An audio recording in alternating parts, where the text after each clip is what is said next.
This is the Friday Night 360 AZ preview show. Haley Stasiak and Jordan Ham here in week 7 of football, 6, I believe. We're getting into the deeper parts of the season. We are past the halfway point, which, as we said last week, it was hard to believe that we're even at the halfway point. We're almost to October. We've got a really good show coming up. We're going to have Desert Edge head coach Jose Lucero, Perry football head coach Preston Jones, and then County Line Prep's Andrew Liberta here joining us. We talk about being halfway through the season now. Region play is getting started. Things are picking up. It's starting to get into playoff time. Let's start kind of by talking about how these AIA rankings came out and not everyone was happy about them. I know you kind of keep tabs on these rankings. Yeah, and first things first, let's see, it's September 26th. The playoffs start in November, so everybody just chill out. Number 2, Arizona Varsity does a great service for all of us for a lot of different reasons, but they just posted the rankings from the AIA. A lot of people thought it was from Arizona Varsity. These are computer rankings, guys. So there definitely are flaws in this system. A lot of times they don't necessarily account for like strength of schedule, out-of-state games. As teams more and more are playing for the out-of-state opponents, a lot of times those are the high-profile teams. So it's all going to work itself out. And look, we saw over the past years, Saguaro has come in and won a state championship as like a mid-tier seed, a 4 or 5. Chandler has done the same. It's gonna it'll work itself out. Like it's gonna be the best teams for the most part are going to be there at the end, talent-wise. So it's nice to have a gauge of kind of where we're at. But again, this is like when people lose their minds for the college football playoff announcements, and it's like week 5. Right. Like, a lot of football's left, guys. Just pump the brakes a little bit. We have a lot of football to go. Let's get into our previews of games for here in week 6. Start with Desert Ridge at Desert Vista. Desert Vista with a tough loss to Highland last week. They've got some talented youth, and on the other side of this game, Desert Ridge has some talented youth as well. First off, with the Thunder, in the run game, Tyson Grubbs and Colby Humphrey, they're both juniors getting touches, as well as freshman Devin Grubbs. He's played in a few games, and he has nearly 200 rushing yards. They've got a junior quarterback, Parker Navarro. He's getting the ball to Grubbs, Humphrey, and Elijah Irvin through the air as well. Like I said, this was a hard-fought game for DB up against an undefeated Highland team. Looking forward to watching what they do the rest of the season here. Yeah, and for I think both of these teams, these are the type of teams that no one really wants to play. You know, no matter what the record is going into a game against Desert Ridge, going into a game against Desert Vista, it's gonna be a tough game, and you're probably gonna get beat up a little bit. So that's just kind of definitely the brand of these two coaches, of these two teams. Parker Navarro, a very efficient quarterback, 7 touchdowns, 2 interceptions, high completion rate. But as you kind of stated, they have quite a few guys that can make plays in the backfield. Tyson Grubbs, 11 touchdowns on the year already. On Desert Ridge's side, seems like the offense is running through Lucas Wright, and he is a multi-year starter now for them. He's a very good running back. Gonna kind of the future that Jeremy Hathcock saw for him in college is more like an outside linebacker, because he is a pretty tall guy and tough to bring down. So he's been worked in at defensive end, at outside linebacker kind of throughout the year. And then there are 2 receivers that have a couple years ahead of them, Andrew Chino and Aiden Lee. Those are kind of the 2 guys that get the ball on the outside. And Desert Ridge has had a pretty tough schedule to begin with. I feel like they're starting to kind of hit their stride now. Which I think is typical of Hathcock and his team, is they get into that rhythm and they find that rhythm, and they're one of those teams that you watch for here in this latter part of the season. And then Desert Vista, they had 2 really good out-of-state wins, but they're starting to get to the kind of the meat of their schedule as well. We've talked about just some of these divisions and how good they are, and Desert Vista definitely has some tough ones, but they always seem game to play when it's a big game. Next up, Barry Goldwater at Millennium. Now, both of these teams are 3-2. The run game is where the Bulldogs have some strength. They've got some sophomores that are getting it done. Marquise Corley and DeAndre Robinson. They've combined for more than half of Goldwater's rushing yards here so far. So I'm watching that there with them. And then you saw Millennium in the offseason, and we spoke with head coach Lamar early on this show a few weeks ago. They started the season strong, then they've had a tough couple of games against Higley and Centennial. When you look at this matchup, I feel like it's pretty even here. I do too. And again, this is going to be one that's going to be fought out in the trenches. It's going to be two teams that have some pretty good offensive and defensive linemen going head to head. You mentioned Corley as a sophomore, 521 yards, 5 touchdowns. Rashid Sterling's another guy that has jumped out to me, 7 touchdowns on the year. They had a very close loss to a good Ironwood team, 21-17. I saw Ironwood against Cactus a couple weeks ago.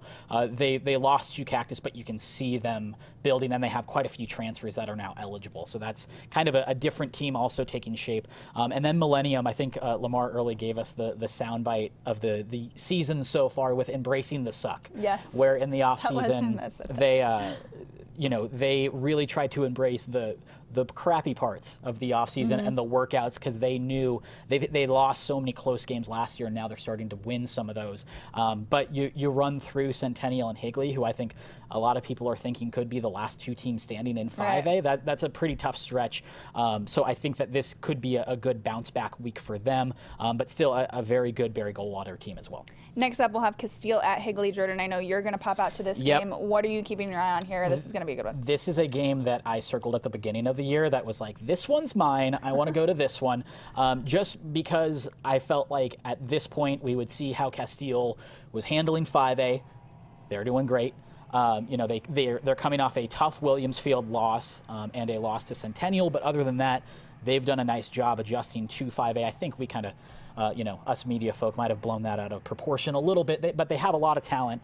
And it's the quarterback battle that I'm looking at. Spencer Brash, Gunnar Cruz, two guys that are headed to Pac-12 schools. Gunnar Cruz is headed to Washington State. Spencer Brash will be with Cal. And then the receivers for Higley are what I'm looking at. Coleman Owens, who's just having an incredible year, coming off of an injury from last year. He was pretty limited, but he was a guy that Eddie Zuby in the offseason kind of told me, keep an eye on this guy. And sure enough, he's made, whenever they need a big play, it seems like he's the guy that they go to. You also have Jackson Gibbons and James Maggio out there, a couple other speedsters. So this is going to be a really fun game. I have a feel like a lot of points, but some really athletic secondaries as well. One of the big matchups for this week. Next up, Arizona Lutheran at Scottsdale Christian. Arizona Lutheran is 5-0 this season. This offense can do it all. They can run the ball, they can pass the ball, and they get it done. They're going up against a 4-1 Scottsdale Christian team. That one loss came to Valley Christian. I saw Valley Christian. They're a pretty good team. So this is going to be a good matchup as well. I think this one's Arizona Lutheran. I mean, with those numbers they've put up on offense, I think that this one's going to be a close one. Here's what you need to know about these two teams. There's one combined loss between the two of them. Yes. Arizona Lutheran has scored 204 points this year. They've given up 47. Scottsdale Christian has had 225 points. They've given up 50. So they score a lot and they don't let opponents score that much. So something's got to give this week. But that's definitely a smaller school matchup that is definitely one to watch. A lot of really good teams there, and Scottsdale Christian seems like year in and year out they always have a really good program, and Arizona Lutheran's off to a really good start. Dave Peters done a great job with the Coyotes so far. I think that some of these smaller school matchups kind of go under the radar. Like I said, I was out at Valley Christian. They played Northwest Christian last week. That one was a really good game to go out to, and you have these smaller stadiums and everyone's in. Northwest Christian brought out this purple smoke that they had this purple smoke, and it just kind of sat. It was a still night, so it just kind of sat in the air until a little bit past kickoff. But these small school games are really fun to go out to, and these teams, I mean, Arizona Lutheran, Scottsdale Christian, these teams are going to be pretty good. This is going to be a good matchup. Yeah. Hamilton at Brophy to round out our previews for today. I saw Brophy against Mesa Mountain View. I was really impressed with this team, especially the defense, and specifically there with Will Brusick. He's a senior. Now, I mean, you look at this and Kitna told me that Brusick was just the heart and soul of this defense. Yeah. I know I mentioned that before, but this offense is getting it done too. John Kitna's son, Jalen Kitna, is quarterback here, only a sophomore. He's got 800 passing yards on the year. I think he's still kind of working on coming into his own a little bit, but I have a feeling that he's going to be great once he kind of figures that out and gets comfortable. Junior Andre Eden in the run game and sophomore Denzel Burke in the receiving court here. They're guys to watch. I believe that everything is here for this Bronco team. They've got to get off to a fast start, though. That was a problem in this Mesa Mountain View game. They got off to the slow start. They ended up they received 9 interceptions in that game. Mesa Mountain View threw those 9 interceptions, a couple fumble recoveries. So once they were able to capitalize on that in the second half, they were able to get it done. But they're coming into the tough stretch of their schedule, starting with this Hamilton team. They can't afford to get off to a slow start. They've got to get out fast here. Yeah, the 6A Premier, there's a reason it's called Premier. It is some of the best teams, most of them in the Southeast Valley, but you also have Brophy in there. And honestly, let's just kind of throw out last year for Brophy. There was a ton of struggles last year. It felt like, they were just playing from behind almost instantly. But you look back historically with this Brophy team, and they're just solid all around. They're a team that's going to punch you in the mouth. They're more of kind of the Stanford style where you see a lot of these teams kind of go, spread. They're a little bit more Oregon, but Brophy is more of the Stanford style where they just want to kind of physically impose you. But yeah, Hamilton, Chandler, Perry, Bassett round out the year. Hamilton, I'm really interested in this team. I've seen them twice already, but Nick Arve, the quarterback transfer that is now eligible. In his first game, I watched his tape against Dobson. He was doing a little bit of everything. He can throw the deep ball. He can hit, mid-level, but he can also make plays with his feet. You have Brendan Rice out there. You have Brandon Shanks out there. Those are 2 big-bodied receivers. Their pieces are clicking now, too. Yeah, so it's kind of like you're putting your best guys in the situations they're most comfortable in, because Shanks was playing a little bit of quarterback at times, but also kind of fading out. So you're starting to see some of the playmakers in Mike Zadebski's offense really start to take shape. I'm going to be interested to see how they go the rest of the year, because they battle. They had a tough schedule in the first half of the season. Like I said, there were some position holes that were there, whether it was injury or with transfers. Now everybody's starting to come back, so we'll see how they navigate. Again, they're another member of the 6A Premier, so it's going to be tough. This one's going to be we talked about like 3 or 4 here. Pretty close matchups, pretty even matchups. I think this one's going to be kind of a telltale sign as to who's going to kind of take the edge in this 6A Premier area. Between Hamilton and Brophy, they're at more of a even level, whereas you have Perry and Chandler, who also play this week. We're going to talk with Preston Jones, head coach of Perry, coming up. But he talks to us about how this Chandler team, this Perry team, they've seen each other. Yeah. That's going to be a pretty even matchup. These teams are all familiar with each other. They are. Coming up next, we are going to have Desert Edge head coach Jose Lucero. Keep it right here on the Friday Night 360 AZ Preview Show.